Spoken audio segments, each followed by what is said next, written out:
Today I'm doing my second video blog, and I'm going to discuss how we learned how to conduct deep research and found several sources that help lead us to deep research. I will also discuss what we have in our strategy toolbox. One website that is a great research tool is libguides.clemson.edu. This website is Clemson University's research database. As you can see, it is very user-friendly and is easy to navigate depending on what you are researching. Another website is clemson.edu-library. This website is also extremely user-friendly and even has an online chat where you can ask questions or ask for help.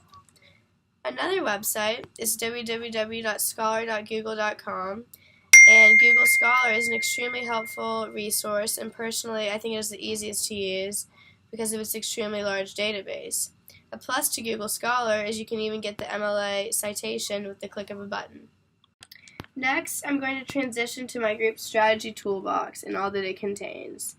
We begin with explaining the beginning, middle, and end strategies for writing a paper. This includes the idea that it is important to begin papers by simply writing ideas down and cleaning them up afterwards, then marking your first draft down with a colored pen to make revisions, and finally stepping away from your paper and taking a break before going back to revise it later. Next, in the strategy toolbox is an extremely important rhetorical strategy list.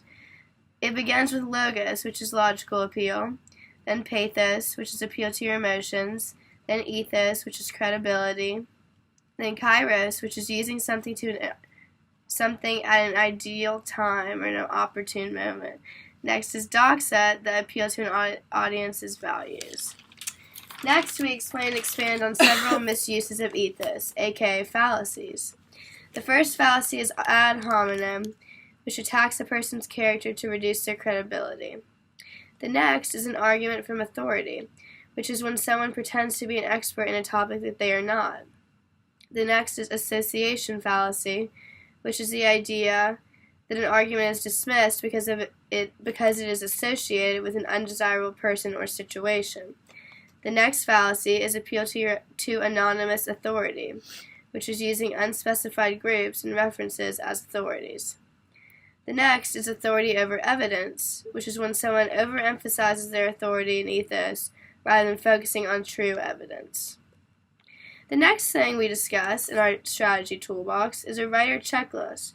This checklist contains content, argument, audience, figuring out who is the intended audience of the work. Next is context, purpose, rhetorical stance, representation, word, and image.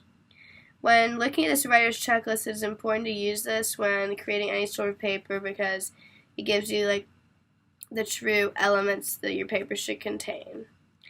Next, we created some questions from the textbook that are important when drafting a research proposal.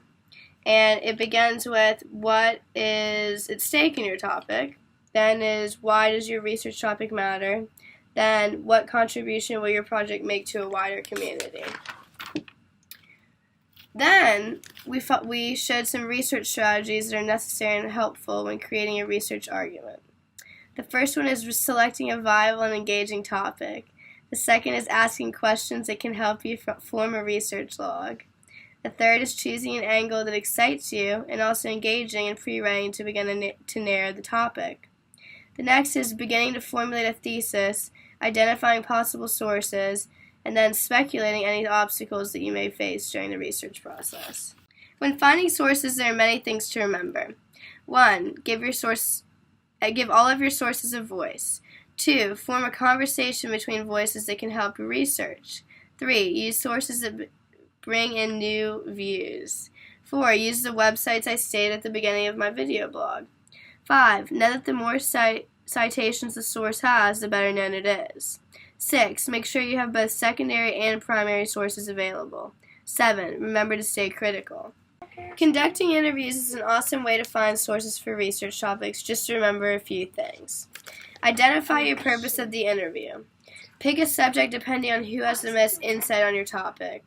Prepare and know a little about who you are interviewing. Determine the format of your interview. Develop questions. Contact your subject and explain why you want to interview them. Maintain credibility and ethos.